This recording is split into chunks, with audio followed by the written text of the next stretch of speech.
Alphonse Iannuzzi is my name. They call me Funzy. Been that way for all my life. And carry on. I was in the Army in the 106th Infantry Division, 590th Field Artillery Battalion. And I was in the artillery part of it.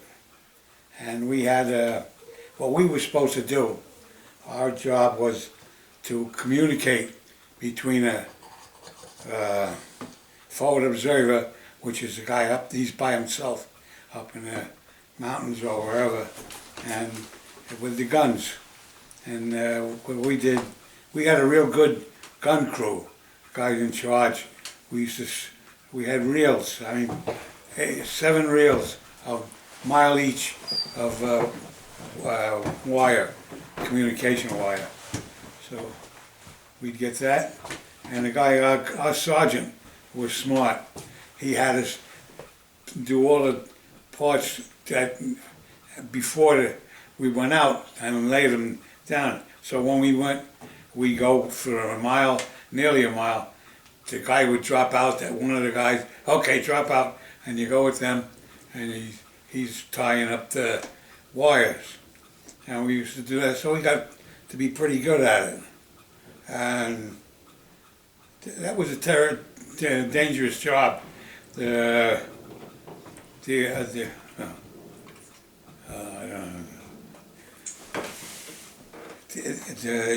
lay the lines and get it all set up. You had to have the wire. You had to have the guys that wanted to do it, and so that was all. And that was our job, really. And we did it pretty good, I guess, for a while. I don't know anymore. Weren't you in the Battle of the Bulge? What? The Battle of the Bulge. Ready? Then, okay, so we had a great organization. The infantry, the thing was great. The only thing was, they took all our guys, or our skilled guys, away and put them with other outfits so that they would be with different outfits. And they wiped us out. They took away a lot of guys. And so then we had to start over again. But they put us in the infantry, and we went to this Schnee Eifel, which is a snow mountain, that means. And got 2 cameras. Yes. Go ahead, honey. And well, anyhow, we did well. We got there. It was late. Mm-hmm. We were there. It was 6 weeks, whatever. We got over there, and the Germans, well, they'd been there a while, so they knew, and they knew our gun positions and everything, and they were really doing a job on us. So we tried to escape. This was December 16th in 1944. We're over there, and about 6:30, 6 o'clock in the morning, they started shooting. This was their big chance, their big opportunity to get us out of there. And they did a job. They chased us out, and we were in on mountains, and we were in there, but we were. All we had was a couple of shovels to dig our foxholes with. That was your big thing, foxhole, primary thing. Before you did anything, dig your hole. And so we got out, and we went over there. And as we're getting out, I look, and there's a friend of mine from school, from high school yet, and he's from Karlstad. So I says, hey, come on, we're going to have breakfast. Have breakfast with us. Yeah, he says, okay. So he comes over. We get near the Brooker's truck, and here comes a shell. and everything. The truck went up, everything went up, and that was the end of the breakfast. But we had big peach can. I don't know if you guys know the peaches that they have. And well, anyhow, that was all that was left in the, so we ate that, and we're trying to take off. But no matter where you went, you were getting shelled. So we went, quite a few guys got killed. And our captain, he wasn't too good. And he's over there and he's saying, "Don't forget, fellas, call me Al. Don't call me Captain." Because if they mention the names, they wanted to get the officers instead of a regular private. And so, yeah, so we did that. And then they're bouncing. The guys are getting blown up in the air and everything. And we lasted there about, I'd say, 6 weeks, 6 hours, 7 hours. And then we says, the guy says, the captain, we had the colonel over there. He was a Colonel Lackey. He says he didn't want anybody to give up, and he was saying, "Sell your war bonds when you get over there." But the guys said, "They're gonna sell you," you know. They were all saying that. So they kept shooting at us, and we couldn't.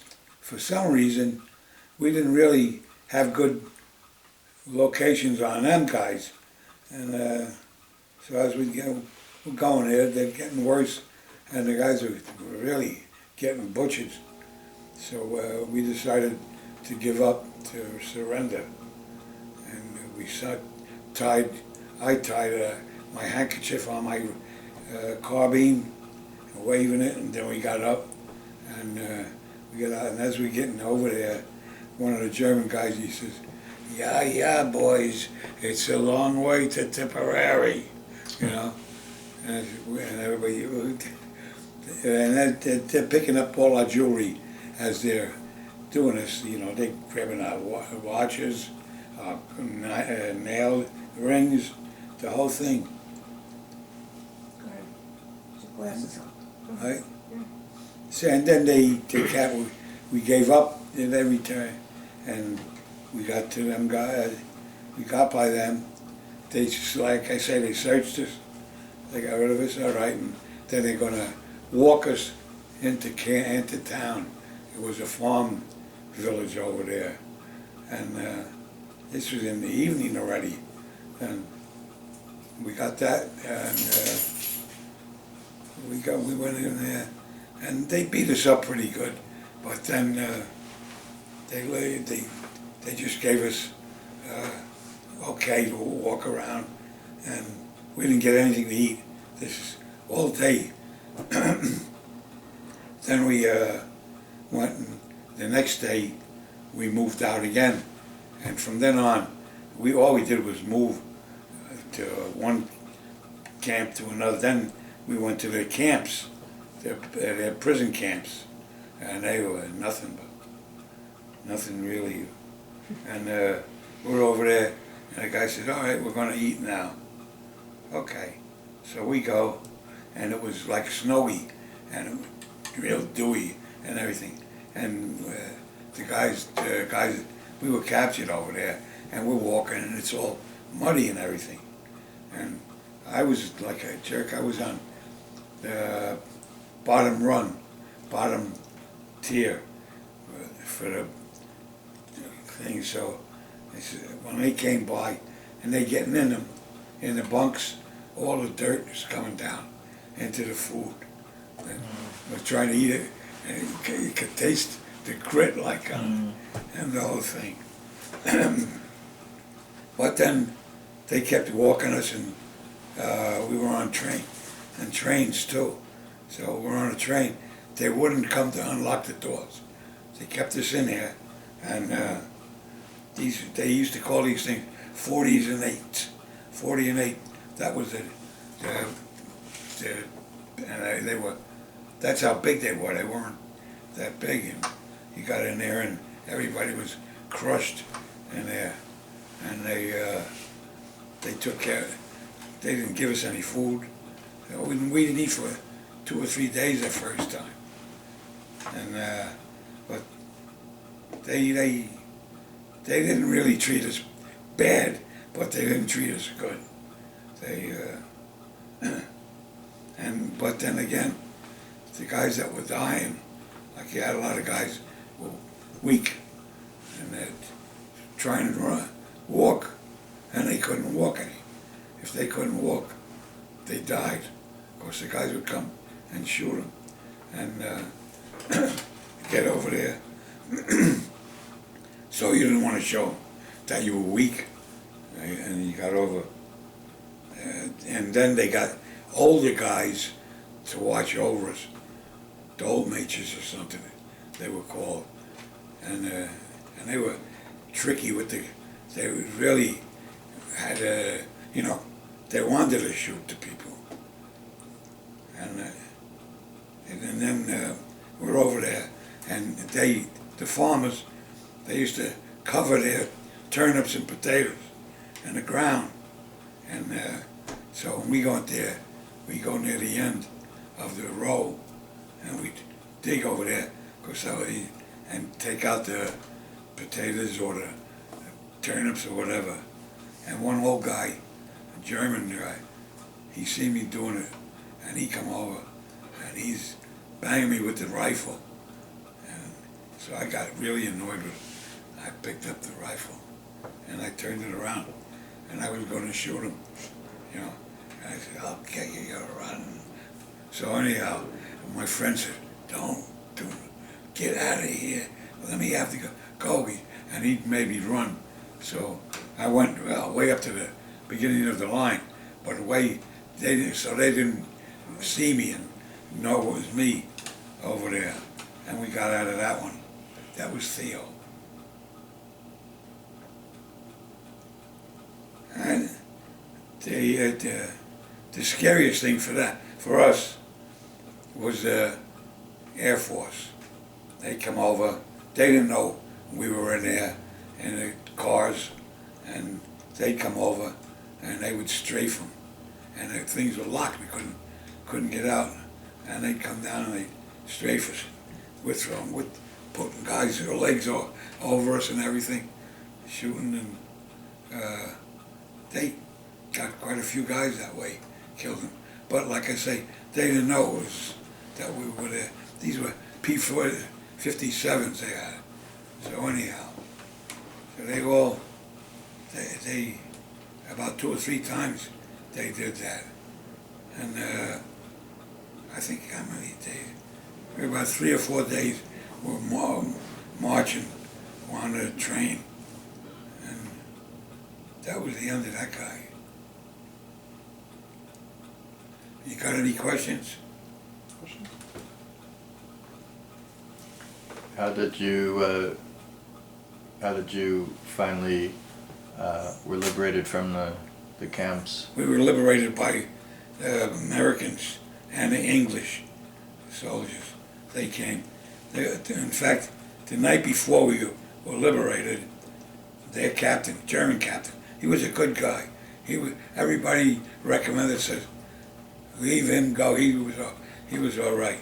So anyhow, he's over there and he says, boys, he gave our leader his pistol. He says, yeah. He says, I'm your prisoner now. I said, oh, so we were over there and we didn't know what to do with it. But anyhow, the Americans and the English came and they took care of us. And they bring us in here, and first thing we did, we had to take a shower because we had lice all over us. Lice, they get in the seams and all that stuff. And they're coming over, go in and take a shower. We go in and take a shower. And you come out, they gave you a bag of soap, toothpaste, and chocolate candy. Well, I said, we're going through again. So we went through a second time to get more candy. And I liked it then, the candy. Yeah, we got that. And then the next day, they flew us on a C-47. They flew us from in there, Germany, over to France. I don't know, trying to think of the name of the town. Can't think of it. But I went there, and I met another guy from Carlsbad, Who was that? Who Johnny was- Fazaro. Yeah, that's John's father. And then we stayed, we were prisoners for 4 months. And then we were liberated by the American and the English. That was a good thing. When we finally got liberated, we had food, we had clothes, clean clothes. All the other clothes we had, all were full of lice. You never had lice, right? How long did you have those clothes on? Huh? How long did you have those clothes on? As long as we were there. 4 months? Yeah. No, they had it then. They had it. Oh, if anybody wants any clothes, tell them to come down and report here. I figure, hey, get them clothes. This is great. I go down there. They're taking off the dead guys, and I don't want that. A couple of women, like when we're marching or walking and through towns, some of the women were crying. They looked at us and they seen how we looked, and all the guys had the same down expression, and nothing. But the captain, like I say, the captain, I don't know, did I ever mention it? Call me Al. His name was Al Anderson. And he's over there, and the guys are getting shot and they were flying up in the air. And, don't forget, fellas, don't salute me. Call me Al. Scared.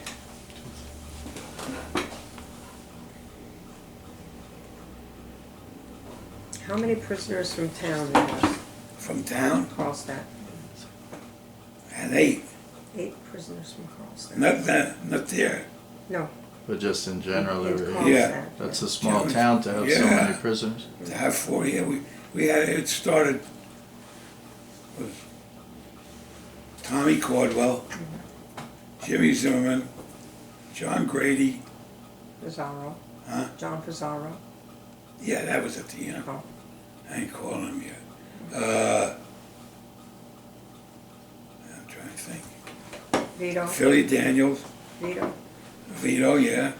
Yeah, they were all trying. Who else was there? Just one sec, let me check.